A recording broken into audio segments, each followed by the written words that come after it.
জয় জয় রাম কৃষ্ণ ভুবন મંગલ। દર્શક મિત્રો નમસ્કાર। ભગવાન રામકૃષ્ણ દેવના મુખેથી વહેતી ગંગા સમાન આ ધારા શ્રી રામકૃષ્ણ કથામૃતનો દોર આગળ વધારીએ છીએ। ગયે વખતે આપણે વાત કરી હતી કે રામકૃષ્ણ દેવ ઠાકુર એક કાશીશ્વર મિત્રને ત્યાં આવ્યા છે, જ્યાં પ્રાર્થના સમાજનો એક ઉત્સવ ઉજવાઈ રહ્યો છે અને આ ઉત્સવની અંદર ત્યારના કલકત્તાના જે વરિષ્ઠો હતા જુદા જુદા ક્ષેત્રના આ બધા લોકો ત્યાં ઉપસ્થિત છે। એક નવા સંપ્રદાયની જેમ જેમ બ્રાહ્મ સમાજ હતા બંગાળની અંદર, એ જ રીતે પ્રાર્થના સમાજ છે, એમને પોતાનું એક બંધારણ છે અને ખૂબ જ બુદ્ધિજીવી એલાઇટ વર્ગ એની અંદર જોડાયેલો છે। અને આ ઉત્સવમાં મહેન્દ્રનાથ ગુપ્તે લખ્યું છે કે ત્યાં કવિગુરુ રવિન્દ્રનાથ ઠાકુર પણ હાજર હતા। આ પ્રસંગ વખતે રામકૃષ્ણ દેવ જ્યારે એ સમૂહની અંદર બેઠા છે અને ઉપસ્થિત ભક્તોને લાગે છે કે કંઈક વાત કરે, આ વાત સુધી આપણે એ લઈ ગયા હતા। અમને ઠાકુરે કીધું કે ષડરીપુઓ તમારા જીવનમાં છે, પણ આ ષડરીપુઓનું મોઢું ઈશ્વર તરફી કરી નાખો। આ પ્રસંગને આપણે આગળ વધારીએ છીએ તો કહે છે કે જીવનની અંદર કામ હશે તો કહે છે કે હા, કામના કરો પણ તમે ઈશ્વરની કરજો। કામના કરવાની, પ્રિય પાત્રની કલ્પના કરવાની, પણ ઈશ્વરને પ્રિય બનાવજો। કામ ના કરો તો ઈશ્વરની કરજો। કહે છે કે તમે લોભ કરો તો ઈશ્વરના નામનો કરજો। વધુ ને વધુ હું સંગ્રહ કરું, વધુ ને વધુ હું ભાથું બાંધું, વધુ ને વધુ હું એકઠા કરું, સંચય કરું, તો કહે છે કે નામ સ્મરણનો લોભ રાખજો કે આજે મારા દિવસમાં, આખા દિવસમાં માત્ર આટલા જ નામ લેવાના છે। લોભ એટલે વધુ ને વધુ ભેગું કરવું, એકઠું કરવું। લોભને થોભનો, ઈશ્વરનું નામ તો તમે ગમે એટલું લ્યો તો એને થોડું જ થોભ હોય, લોભને થોભ ના હોય। એટલે કહે છે કે તમે લોભ કરવો હોય, તમારે કંઈ બચાવવું હોય, જેને કહીને કે ઝીણું બધી વસ્તુ ભેગી કરીને ધન સંપત્તિ ભેગી કરીએ, તો કહે છે કે હા, તમે નામનો સંગ્રહ કરજો, નામનો લોભ રાખજો, જપનો, માળાનો, આ બધાનો। હા, અને એ કહે છે કે ક્રોધ, ષડરીપુઓના જે 6 રીપુ આપણને બતાવે, એમાં કામ, લોભ, ક્રોધ, ત્રીજો આવે છે ક્રોધ। તો કે હા, ક્રોધ પણ કરવાનો, ફૂફાડો રાખવાનો, પણ કઈ રીતે? ઈશ્વરને અને સંસાર તો એમના માટે એક લીલા છે, પણ ઈશ્વરને પણ ક્રોધ ચડે છે। આપણે ઘણા બધા એ શ્રીમદ ભાગવતની અંદર જ્યારે પ્રસંગ આવે છે અને ઈશ્વરે જે અભય આપ્યું છે કે પરિત્રાણાય સાધુનામ વિનાશાય છે દુષ્કૃતામ, આ જે વાત આવે, આ ક્રોધ કરવાની જે વાત આવે છે કે હું એનો વિનાશ કરું છું, કે જે મારા ભક્તોને દુભવે છે, કે સીધે રસ્તે ચાલનારને માણસ કનડગત કરતા હોય તો આને હું એનો વિનાશ કરું છું, આને હું મારી નાખું છું। ઈશ્વરને પણ ક્રોધ આવે છે। ઈશ્વરનું સ્વરૂપ તો કેવું છે? નિરાકાર છે, પણ જ્યારે એક સત્વને કનડગત થાય, સત્વને એક અનિષ્ટ, ઈષ્ટને અનિષ્ટ નડે, ત્યારે ક્રોધ થાય। તો કહે છે કે જે ભક્તિના માર્ગમાં આડા આવે અથવા તો કોઈ સત્કર્મ થતું હોય અને જે આડું આવે ને, તો એની પર ક્રોધ કરજો।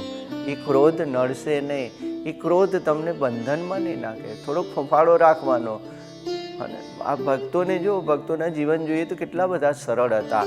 આજે તુકારામજીનું, એકનાથજીનું, નરસિંહ મહેતાનું જોઈએ તો ક્યાંક સમાજે કનડગત કરી છે, ક્યાંક શાસને કનડગત કરી છે, ક્યાંક એને કુદરતી વિપદાઓએ કનડગત કરી છે। તો આ બધાની આપણે જોઈએ છે કે એક શબક જીવનની અંદર શીખ આપે છે। તો આ જે ઈષ્ટ પાત્રો છે આપણા સમાજના, એને વધુ ને વધુ સહાયક થવાની વાત કરે છે। અને હા, એને કોઈ કનડગત કરતું હોય તો એની પર ક્રોધ કરવામાં વાંધો નથી। ચોથી વાત રામકૃષ્ણ દેવ કહે છે કે અહંકાર પણ હોય માણસના જીવનની અંદર. અહંકાર ક્યાં ખરાબ છે? અહંકાર પણ તમારો સત્વ બની જાય. અહંકાર, અને વિભીષણનો અહંકાર કેવો છે કે હું રામનો સેવક છું. હનુમાનજીનો અહંકાર કેવો છે કે મારા ધણી રામ છે. અને આ અહંકારની વાત કરે છે. અને એ અદ્ભુત અહંકાર છે કે ના, આ જ સ્વરૂપ એને હું આથી બીજા કોઈને સલામ નહીં ભરું. અને મારો ઈષ્ટ રામ છે. તુલસીદાસજી અદ્ભુત વાતો છે આ બધી અહંકારની.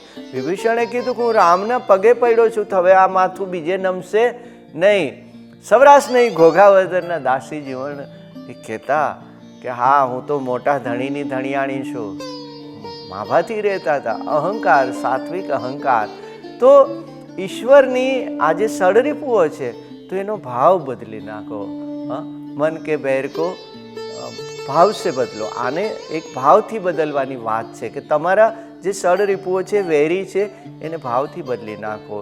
તો કહે છે કે આ જે મોહ છે, મારું મારું, આ બધું જે મારું મારું આપણે કરીએ છીએ કે આ મારું છે, ઓલું મારું છે, સંતાનોની અંદર મારું મારું થાય છે, સંપત્તિની અંદર મારું મારું થાય છે. રામકૃષ્ણ દેવે એનો પણ ઉકેલ આપ્યો છે કે આ મોહ તમે જે મારું મારું કહો છો, એને પણ તમે ઈશ્વર તરફી કરી નાખો કે હા, મારા રામ છે, મારા ભગવાન છે, મારા કૃષ્ણ છે, મારા કૃષ્ણને આ ભાવે છે, મારા રામને આ ભાવે છે. આ મારાપણાનો ભાવ, આ મોહ છે. હે ને? મુખડાની માયા લાગી રે મોહન પ્યારા. મોહ ઉપજાવે એ મોહન. આપણે આને જો આ શબ્દને છૂટો પાડીએ તો શું આવે? મોહન નામ છે ને, જે મોહ પમાડે છે. તો મોહ તો છે જ, ઈશ્વરના નામની સાથે પણ મોહ સંકળાયેલો છે. તો આ ષડ રીપુઓની અંદર એક રીપુ છે મોહ. હંમેશા આપણે મારું મારું કરીએ છીએ. તો કહે છે કે ઈશ્વરને તમારા એ આધીન બનાવી દો. આ સમજવાની વાત છે. જ્યારે રામ ભગવાન અયોધ્યા પધારે છે, બધાને કંઈક ને કંઈક આપે છે. એને એક ભેટ આપી રહ્યા છે રામ. કોઈને કંઈ આપે છે, અંગતને કંઈ આપે છે, નીલને આપે છે, સુગ્રીવને કંઈક આપે છે કે ભાઈ હવે આ તમે બહુ એક મોટું ભગીરથ કાર્ય પૂરું કર્યું છે, હવે બધા તમારા સ્થાને જાઓ. ઘણા ટાઈમથી તમે તમારા પરિવારથી વિખૂટા થયા છો, અને બધાને ભેટ સોગદ આપી અને વિદાય દઈ રહ્યા છે. રામ જ્યારે હનુમાનજીની સામે આવે છે, તુલસીદાસજી તો શું વાત કરે છે. જો આ મારું મારું ના, જેને કહેવાય ને કે એને ભગવાનને આધીન બનાવી દીધા. મારું, મારા રામ. આ સ્વામી ભક્તિથી ઈશ્વર તમારા આધીન બની જાય. રામકૃષ્ણ દેવે આ વાત કરી છે. અને જ્યારે હનુમાનજીની સામે રામ પ્રત્યક્ષ થાય છે, નજર નથી મળતી એમની. પ્રતિ ઉપકાર કરું કાતોરા, સન્મુખ હો ન સખત મન મોરા. એ અંજની ના છાયા, તારી હામું નજર નથી મંડાતી. તારી પ્રતિ ઉપકાર કરું કાતોરા, તારી હામે શું ઉપકાર કરું? તે એટલા બધા એહસાનની અંદર આ દશરથ પુત્ર રામને તે દાબી દીધો છે. આ વાત રામકૃષ્ણ દેવ કહે છે કે ઈશ્વર તમારે આધીન થઈ જાવો જોઈએ. તમે એટલું પોતાપણું કરો ને, એ છટકી ન શકે. આ શક્ય છે? ભગવાન કૃષ્ણની જે લીલાઓ જોઈએ છે, તો માં બાંધવા ગયા છે. કેમ ક્યાં બંધાઈશું? હું તો પ્રેમથી બંધાવજો. તું મને આ રીતે નહીં બાંધી શકે. આ જો ભક્તોના જીવનથી શું થાય છે, ભાવ આવે છે જીવનની અંદર. તો રામ કહે છે કે પ્રતિ ઉપકાર કરું કાતોરા, સન્મુખ હો ને સખત મન મોરા. આ જો મારું મારું સડરીપુઓનું આ પરિવર્તન થઈ જાય ને, તો ક્યાં ખરાબ ભાવ હતો? આ સંપત્તિ તમને રોવડાવી જાય, પુત્ર પુત્રાદિ રોવડાવી જાય. જે સંબંધો ઉપર તમારી અપેક્ષાઓ હોય, અનેક ગણા તમે માળા બાંધ્યા હોય એની ઉપર, પરંતુ વિપરીત પરિણામ આવે ને, ત્યારે આ મારું મારું આપણને રોવડાવી દે છે. એટલે રામકૃષ્ણ દેવે આ સંદર્ભમાં આ બધી વાતો કરી છે કે તમે મોહ રાખો તો પણ ઈશ્વરનો રાખજો, અહંકાર રાખો તો પણ સાત્વિક રાખજો, લોભ પણ રાખો તો રામ નામનો રાખજો, અને કામના રાખો તો પણ ઈશ્વરના નામને રાખજો. આ જે સડરીપુઓને આપણે દુશ્મન ગણીએ છીએ, પરંતુ એનું એક પદાર્થ રૂપાંતરણ થઈ જાય, એક પરિવર્તન થઈ જાય જુદા ભાવની અંદર, તો આ પણ આપણને શ્રેયકર બને છે. કથામૃતની વાત આમ નાની છે. રામકૃષ્ણ દેવે કોઈની સાથે સંવાદ કરેલો હોય છે. અહીંયા કાશીશ્વર મિત્રને ત્યાં રામકૃષ્ણ દેવ એ પ્રાર્થના સમાજના ઉત્સવની અંદર છે ને આ વાતો થઈ રહી છે. વચ્ચે રામકૃષ્ણ દેવ કહે છે કે નરેન્દ્ર કહે છે, નરેન્દ્ર એટલે વિવેકાનંદ ભવિષ્યના, કે આ પ્રાર્થના સમાજમાં તો કંઈ મૂર્તિ બૂર્તિ છે નહીં, મૂર્તિ વગરનું મંદિર શું કામનું. આવી વાત અંદરો અંદર ચર્ચાય છે. બહુ નવયુવાનો છે, રાખાલ, બ્રહ્માનંદજી જે ભવિષ્યના છે, તો આ બધા એટલે એક ટીકાનો ભાવ આવી જાય છે. જ્યાં સમૂહ હોય અહીંયા એક અલગ અલગ સૂર પણ હોય. એટલે કહે છે કે પ્રાર્થના સમાજીઓ અંદર કોઈ એક મૂર્તિ તો કંઈ રાખતા નથી, માત્ર મંદિર ખાલી ખમ છે. તો રામકૃષ્ણ દેવ તરત વાતને વાળી લે છે. કોઈ ખોટું કંઈ પ્રસ્થાપિત ન થાય. એટલે રામકૃષ્ણ દેવ રામકૃષ્ણ કથામૃતની મજા એ છે કે એ ક્યાંય જરાય કોઈની ટીકા સહન નથી કરી શકતા રામકૃષ્ણ દેવ. એટલે એને વાત કરે છે કે ના નરેન્દ્ર, એવું નથી.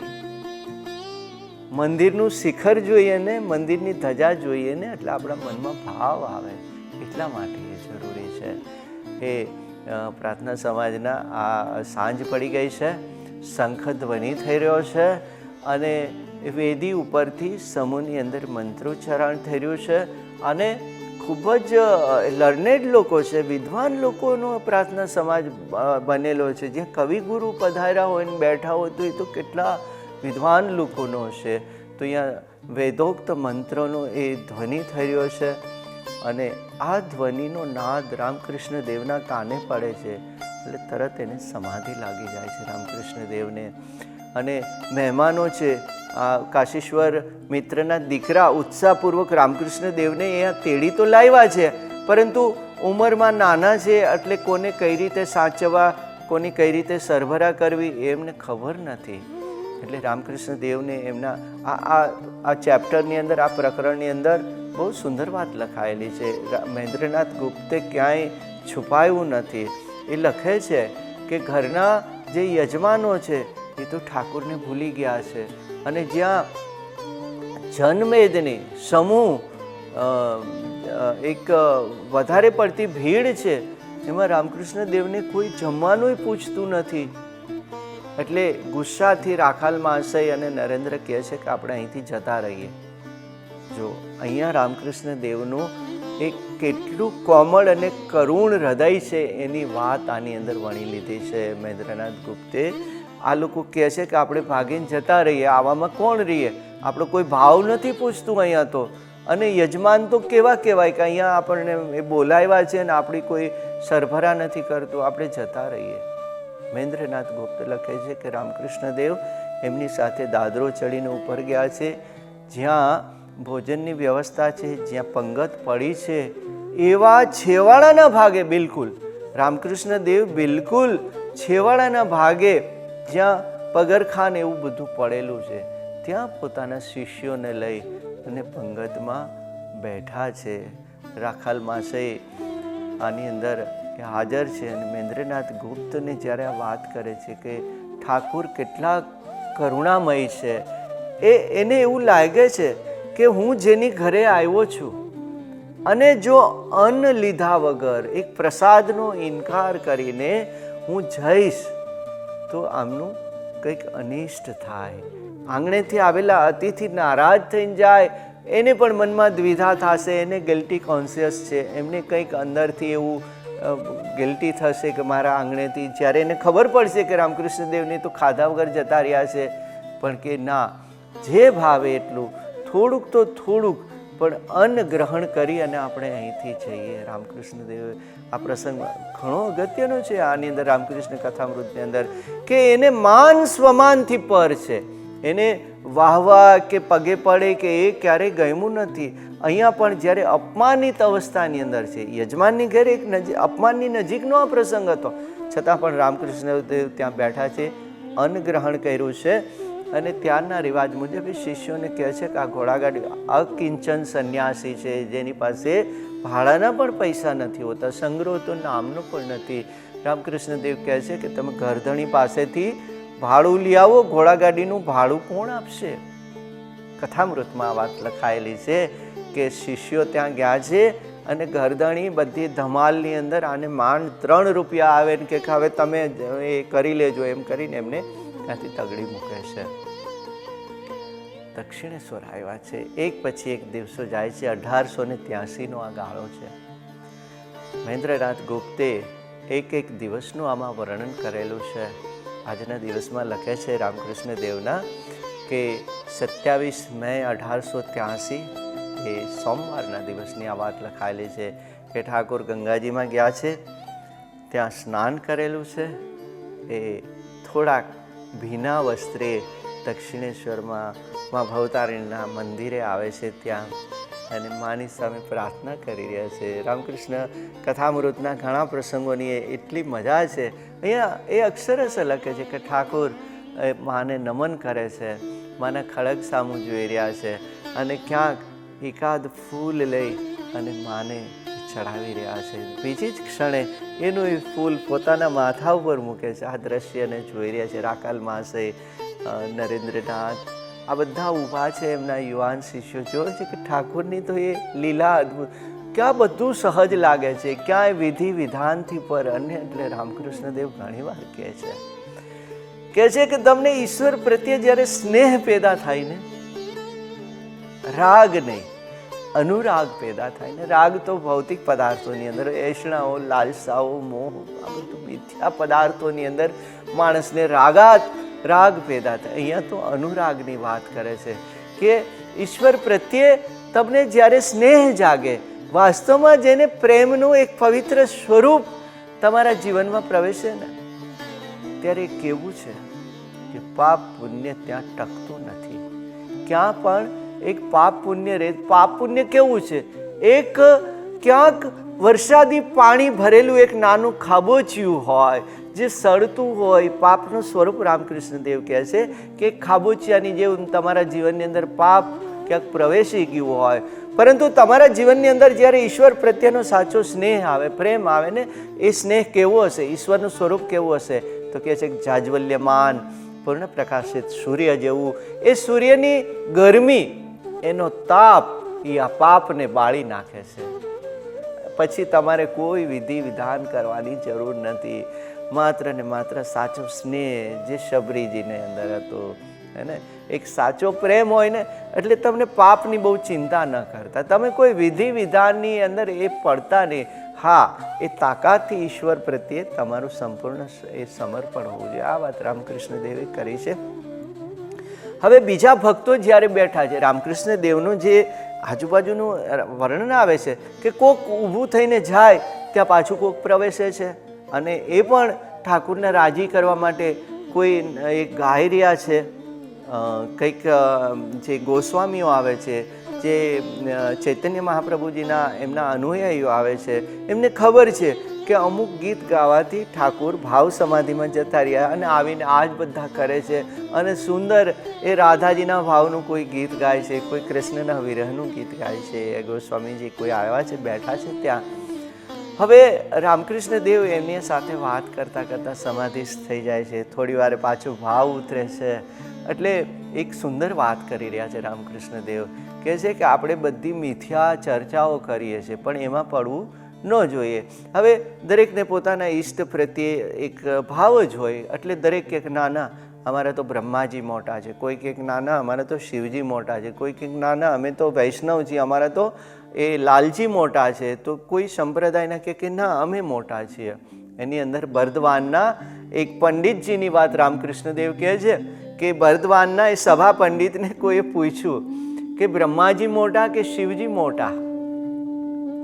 તો એને મુસ્કુરાતા એમને એક જવાબ દીધેલો કે ભાઈ બ્રહ્માજી મોટા કે શિવજી મોટા આની મને ખબર નથી, કારણ કે હવે શિવજી મળશે ને તો હું એને પૂછી જોઈશ કે તમે કેટલા મોટા, અને બ્રહ્માજી મળશે ને, મેં એને જોયા નથી એટલે હું તમને કેમ જવાબ દઉં. કેટલી સરળતા છે. જે વસ્તુને આપણે જોઈ નથી, અજ્ઞાત જે છે, એને આપણે મૂલવવાનો પ્રયત્ન કરીએ છીએ, એને માપવાનો. આપણી વેંતે નાની ફૂટપટ્ટીથી આ વિરાટના હિંડોળાને માપવાનો આ તે કેવી વંચના છે. રામકૃષ્ણ દેવ કહે છે કે આ તરફ જતા નહીં. અને હંમેશા શાસ્ત્રોની અંદર વાત જોઈએ ને, તો જ્યારે કથાઓ થતી હોય છે ને, ત્યારે કાન દઈને આપણે સાંભળવી જોઈએ. કારણ કે રામાયણની અંદર શિવજીનું પ્રાધાન્ય છે. મા ઉમા અને શિવજી જે રામાયણના માનસજીના તો વક્તા છે, તો રામ અને શિવમાં મોટપ કે નાનપ ક્યાં આવી? શિવ તો હંમેશા રામને પ્રાધાન્ય દે છે અને અહીંયા રામ શિવજીને પિતા તુલ્ય ગણે છે, એના એ એક શ્રદ્ધેય છે. તો આપણે આપણી નાની ફૂટપટ્ટીઓથી જ્યારે અવતારોને એકબીજા વિશે આટલો મિત્ર ભાવ છે, એક સદભાવ છે, તો ભક્તોની અંદર આતે કેવી નાના મોટા એમ કે હા, અમુક કહે છે કે ના અમે તો એ શિવજીને જ માનીએ, અમુક કે કૃષ્ણને માનીએ, અને કૃષ્ણવાળા કહે કે અમે શિવજીને ન માનીએ, શિવજીવાળા કે કૃષ્ણને. અદ્ભુત પ્રસંગ શ્રીમદ ભાગવતની અંદર છે કે લलन जब पैदा हुए, ललन जब यहाँ आए गोकुल में, शिव जी ने कहा कि चलो हम भी दर्शन करने जा रहे हैं, बड़े बड़े स्वरूप तो बहुत देखे ललन के, हमने उनको एक विराट स्वरूप हमने देखा है, कभी ये नरसिंह बने, क्रोध भी देखा, आज तो हम बच्चे छूटके हैं, ललन है तो हमको देखना है कैसे આ ભભૂત લગાવી અને સુંદર એક સાધુનું સ્વરૂપ લઈને આ પ્રસંગ જો કેવો મજાનો પ્રસંગ છે. આમાં ક્યાં કૃષ્ણને નહીં માનવાની, શિવજીને નહીં માનવાની, ખુદ સાક્ષાત શિવજી ત્યાં છે. અને કેટલા કથાકારો તો કેટલા સુંદર રીતે આનું વર્ણન કરે છે. માં જશોદા પાસે ગોપીઓ આવે છે ને કે માં એક કોઈ આપણે જોયા ન હોય એવા અવધૂત આપણી શેરીઓમાં આવીને બેઠા છે, તો કહે છે કે બહુ સારી વાત છે, તમે એને જે જોતું હોય એ આપી આવો, એમને ખુશ કરી દો, हमारे यहाँ ललन पैदा हुए. તો કે માં એને કંઈ નથી જોતું, એ ક્યાં માગે છે કંઈ, એને વસ્તુ નથી જોતી અને તો વિરક્ત છે, કંઈ ખાવું નથી પીવું, અરે કે એમને સંતુષ્ટ કરો, એને પેય પદાર્થ દો, એને ખાદ્ય પદાર્થ દો, એને ભેટ દો, એમને કંઈ ચર્મ એ વસ્ત્ર આપો, તમે એને ખુશ કરી દો. તો કે ના માં એ તો એક જીદ લઈને બેઠા છે. તો કે क्या मांगते हैं? तो बोले कि हमको ललन का ये चेहरा देखना है, हमको उनका एक बार दर्शन करा दो. માં કહે છે કે બાપરે આ તો આટલા બધા મોટા એક સાધુ છે ને મારો તો લાલો ડરી જાય, અને એના ગાળામાં તો જો કે સર્ફ વીટેલ.